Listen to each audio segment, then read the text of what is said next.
Inihahanda na ng Ombudsman ang paghahain ng kaso laban kay dating House Speaker Martin Romualdez at sa iba pang kongresista kaugnay sa flood control scandal. Kasama rito ang anyay grandest case of them all.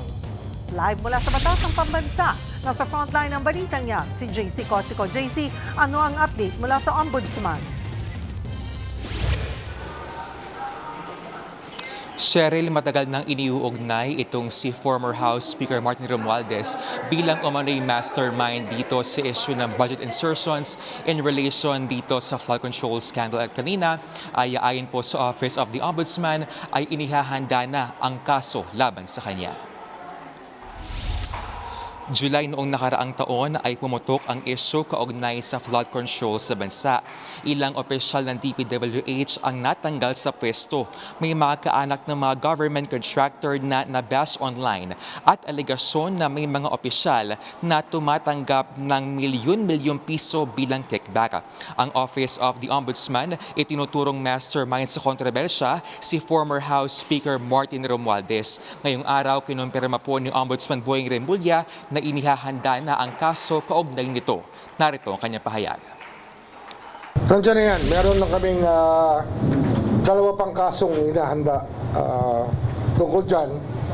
Meron kaming isa pang money laundering case na mabigat.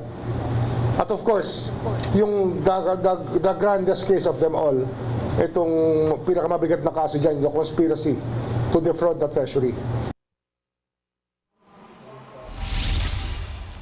Kinumpirma ni Remulla na may ilang kongresista na dawit din sa reklamo pero wag daw munang pag-usapan yan. Ayon pa kay Remulla, patuloy pa silang kumakalat ng mga ebidensya at wala pang timeline kaugnay po rito. Hindi rin daw dali-dali itong mabuo. Narito po muli si Ombudsman Remulla. Hindi madali ilatag yan. So we're being very careful about every premise that we make. Kasi first time to gagawin sa kasaysayan ng Pilipinas na magkakaroon tayo ng ganitong klaseng kaso. Wala pang reaksyon si Romualdez kaugnay sa pahayag ng Ombudsman. Dati nang itinanggi ni Romualdez ang mga paratang. Anya, wala naman sa kontrol lang ng House Speaker ang proseso kaugnay sa national budget.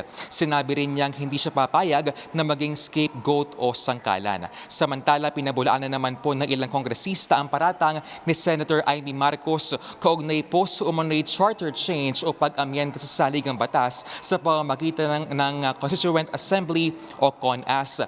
Kalaunan ay binawi rin po ito ng senadora. Sabi po ni House Prosecutor Jonathan Keith Flores, wala po naging diskusyon tungkol sa tsatsya at ito rin daw ay hindi kinonsider sa pagboto po ng mga kongresista para i-impeach si VP Sara. Sinigundahan din yan ni Deputy Speaker Janet Garin, wala raw usapan tungkol sa no election scenario at term extension ng mga kongresista. Narito po ang kanilang mga pahayag. It has no relation at all, no? Never napag-usapan in the Committee on Justice or in the House. Never brought up, never discussed, and never was made a part of the consideration in the voting. None that we know of, no? Unang-una, kapag merong talagang seryosong ipupursue, sana nalaman ng mga lideres ng Kongreso. Wala kaming narinig na ganyan, walang napag-usapan.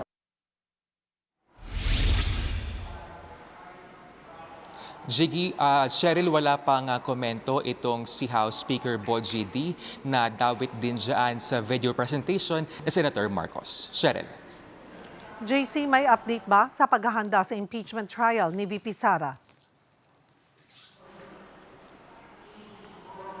Cheryl, ay nga doon sa House Prosecution Team, may kanila pang hinihintay itong reply ni VP Sara o sagot niya dito nga sa Articles of Impeachment. At sa ngayon ay kanila rin pinaplansya itong mga magiging testigo o yung mga witness dyan sa paglilitis.